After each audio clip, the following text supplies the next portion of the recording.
Ay, hindi naman pala.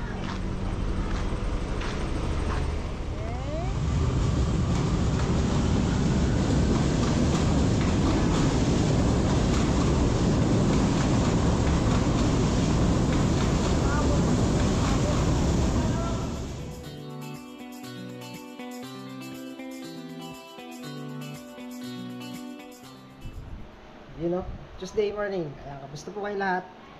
At ngayong araw, luluwas tayo papunta ng Taguig.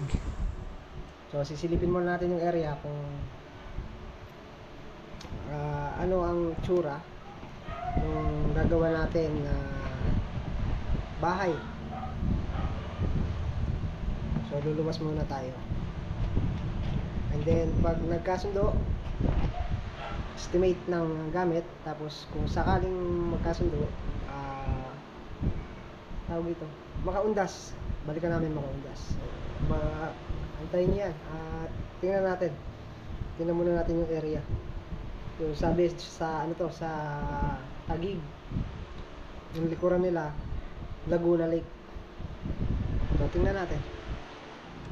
Ayan, balis na tayo. Ayan, 7:30.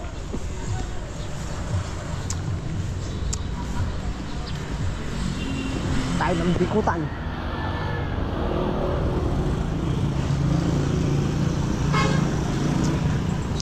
Ay, Genesis! Hindi pa nag-first start.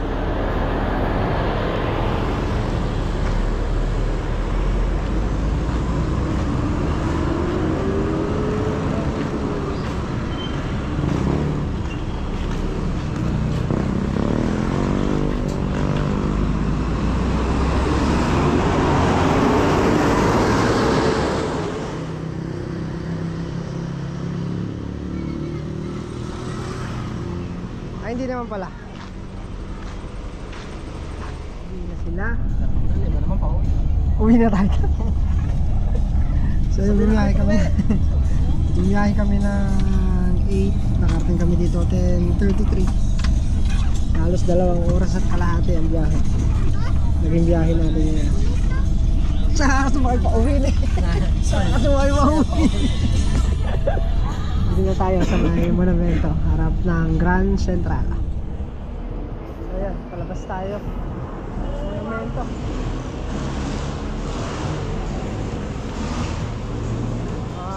GLR tayo papuntang EDSA naman. Pa-EDSA tayo, pa-EDSA.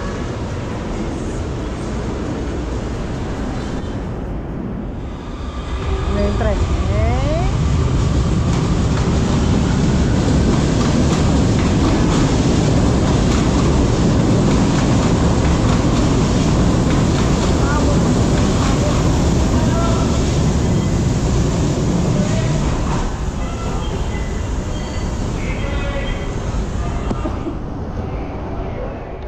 Sa EDSA station.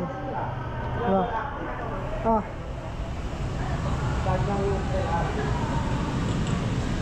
Sakay tayo ng DOST Pabikutan. DOST Jeep Pabikutan. Sakay na kami ng DOST papuntang Bikutan, Lower Bikutan.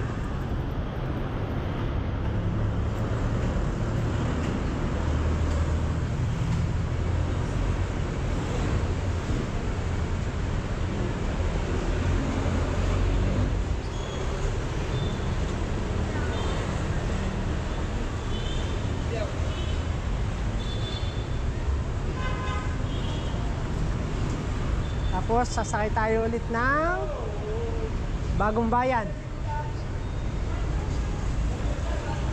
Papuntang Bagong Bayan sa Taguig. Tatlong mag-anak. Bagong Bayan. Bagong Bayan, tatlong mag-anak. Sketch lang. Lakasan lang ng loob. Wala rin loob. Isa ka ba sa akin loob at talakan loob.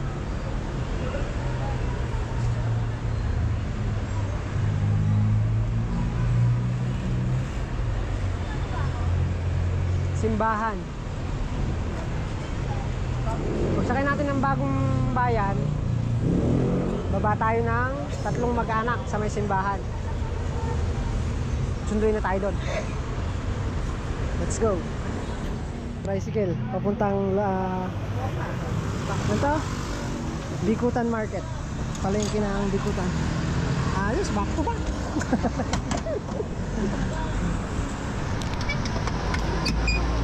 Okay. Jerry boy! Sakay pa tayo ng jeep, papunta naman ang Bagong Bayan. 3 mag-anak. Pang ano na natin ito, pang tawag nito, pang-5. Salamin mo ka! Hindi, wala. Pang-5 na natin ito, no?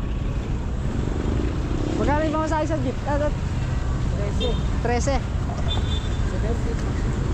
Sakay tayo dito, Bagong Bayan. Baba ng 3, simbahan ng 3 mag-anak. Hintay tayo dito. Ay, dito siguro. Dito tayo, baka makahuli tayo dyan. Ito, nandito na kami sa Taguig. Ito pala, Taguig Market. Ayan, dito tayo sasakay.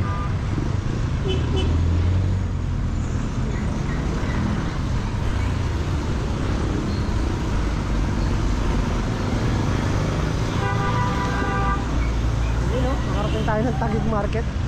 Dito nyo yun, nasa ilog lang tayo kahapon.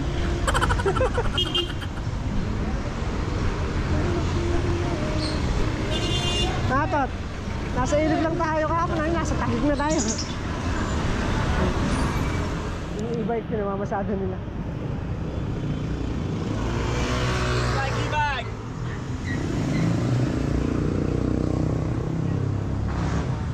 Taguig people. Bike na eh! Ate! Ay, Jeep, ano ba yung sinasabi? Bagong Bayan. Walang sign. Walang sign. Ay, e-bike, e-bike! Ganda na eh. E-bike, pinamasada, no? Bike! Kapag-ganyan tayo. Oo, pag-ganyan tayo.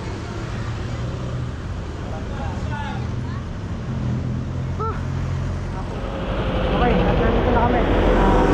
Susunod na sa amin dito.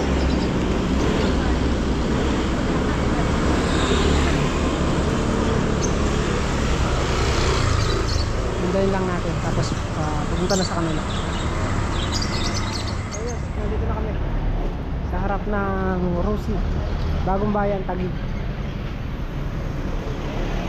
Taguig City.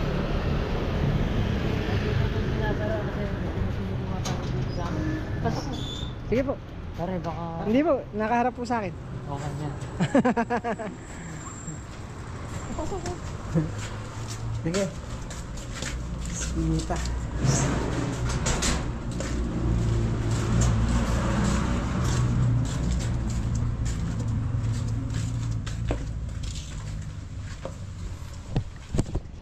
Yun. Malawak. Baka ito pare dito tayo magtatayo. Ah, dito po. Yeah, ito lang sa amin. Yan sa mga kapatid pa ng magulang ko yan. So ngayon, wala pa yung design kaya ang balak nga, di ba nabanggit ko na parang dalawang 2-story. oo, pero ano lang yan. Parang kung maaari, yung kwarto. Ewan ko kung Wala pa po kayong drawing. wala pa nga eh, kaya at least may idea ka na ako sakali. Tapos pare, Four. pare, hindi na yan dyan sa may pader, ano na yan, ang magiging pader natin dito, ano na. Kasi puso na yung natin dito eh, dito na tayo. Para hanggang dito na, ganyan.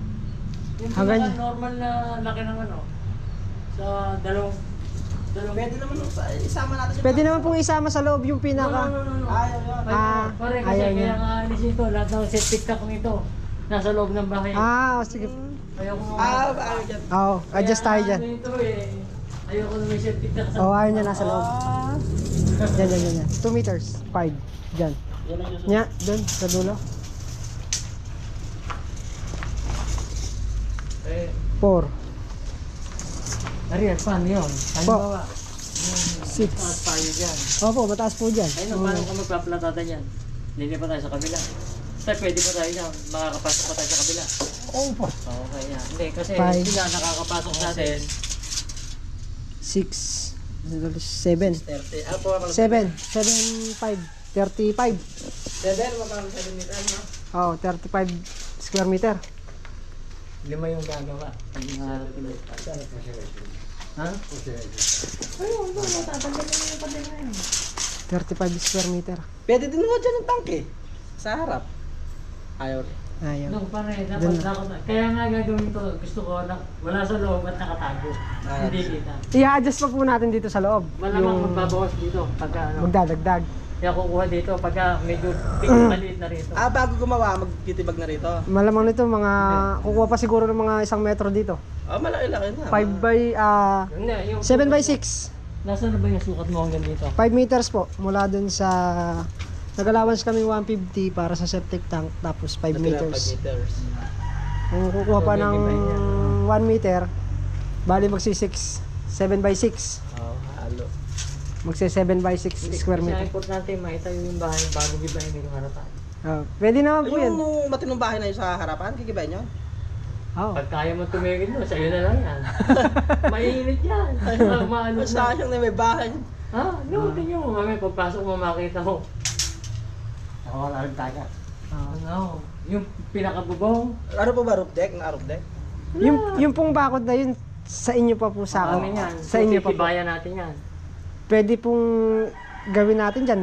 Suggest ko na lang, basal na lang natin yan. Ano? Yan na yan, di ba? Oh, yun ang dyan na tayo magkukuha ng Titibagin, titibagin natin. No. Tapos Hindi na. No, yan na yung pinak... Kasi pag binasag yung bahay na yan, yan ay pananamba ko yan. Para... Kasi taas na taas. 7 by 6, 42. 42 square meter. Eh, biro mo. Yung Kung doon kuha na eh. Hindi na magtitibag dito na eh. Oh. Sa agad ako, sa iba ilulagay ng tangke na eh. Oh. Kunyari dito. Ano, pare, kaya? Kaya po, kaya.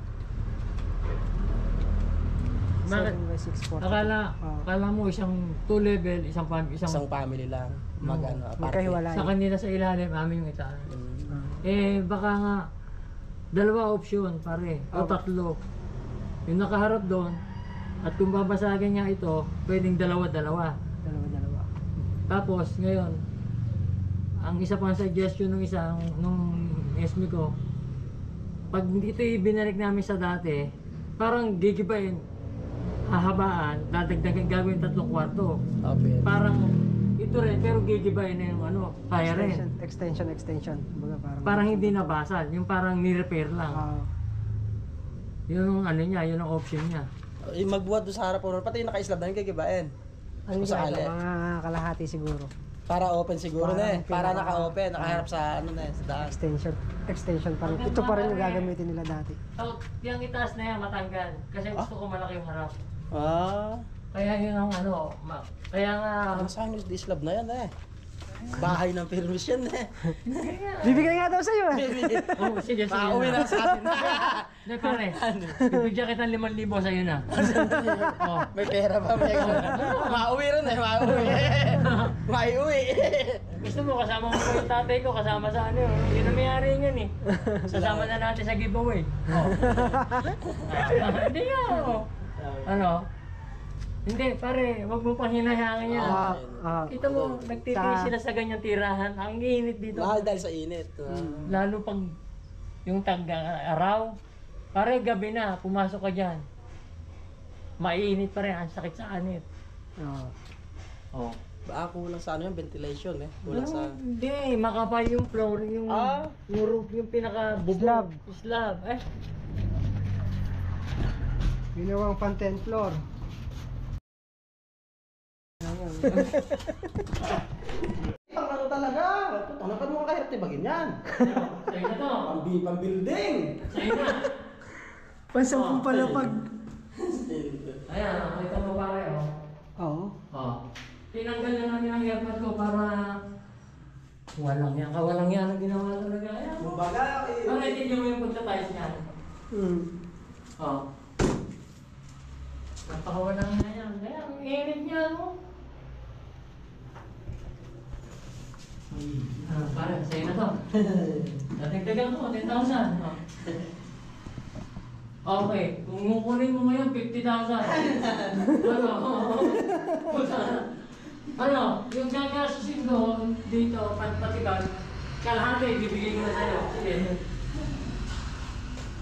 Kwarto. Ay, ano? Sala. Ay. Ano, Teresia, sige, ano, lakan.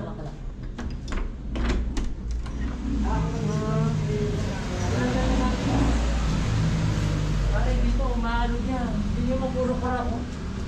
Okay. Ano, kaya? Mapapawasan ang trabaho natin, kukunin na ng pamakin mo ito eh. Iuwi niya. Kailan mo iuwi? Iuwi niya na Pare. siya. Yung gumawa. Para si Kuya William Tata. Oh. Pataas. May jacket pa. Kanina 10,000, ay 5,000, punta 70. Wala. Pag nangalangoy ako, pag nakikita ko, tumataas ang dugo ko dun eh. Pag nakikita ko, baka matimada na ako. Pala dito ginawa na, pala dito na yung nag-last lang, okay na, grease na lang, may hangin na apas. Kupay na. Tama di ba ang init? Init Pag na. hindi tatanggal ang matatanda dito. Oo, tsaga sila dun sa pubukan. Pasa, i-isting mo eh. Mainit. Siguro pag matutulog ako ba? Okay, at kami babatsi na rin. Ano tatay kay Bigo okay. 224. Uwi na. Basta ano lang, pare. Babo. Nagpapadala ng isip niya. Basta napag-usapan na natin yung pinaka-birthday. Babo, per day. Saka yung mga pagkain. May signing bonus nga kung matatapos na 1 linggo eh. Malabo. Ayos eh. Parang company eh. No? Balik na kami. Hindi na kami nagtagal at para hindi na rin kami gabi. Malayo-layo ang biyahe. 5 oras. Dito na kami sa palengke. Pati mga e-bike nakakaparada na yan. Babalik mga patak siya ng 7x6, 42 square meter. Ang tatayo ng up and down 2-story. 2-story house. 46.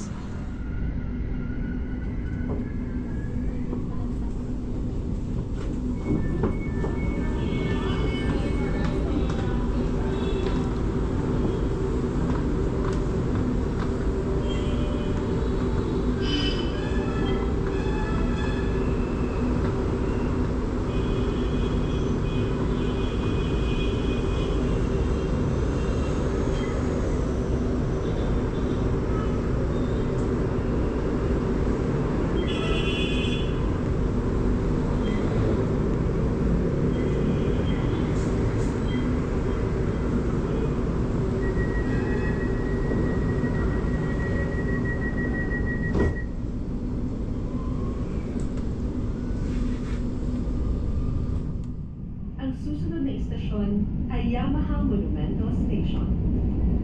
Next station, Yamaha Monumento Station. Ingatan po natin ang ating mga personal na gamit, gaya ng bag, cellphone, wallet, at magiging stored value card o signature link na gagamitin sa paglabas ng mga istasyon. Please secure your personal belongings, such as bag, cell phone, or wallet, as well as the stored value card or signature ticket, and we will use it to exit from the station's terminals.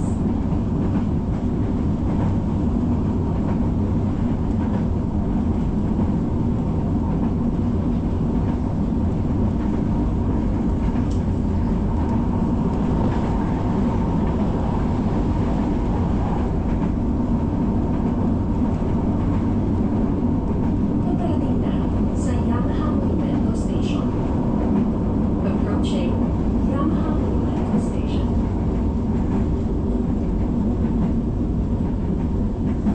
Yamaha Monumento Station. Yamaha Monumento Station.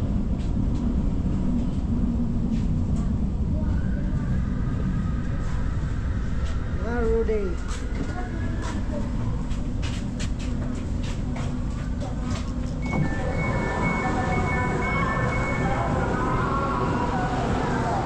Hindi ako sasadsad. Gabi na. 7:13. Pagod na ako. Malas tayo doon kung papalitan na 2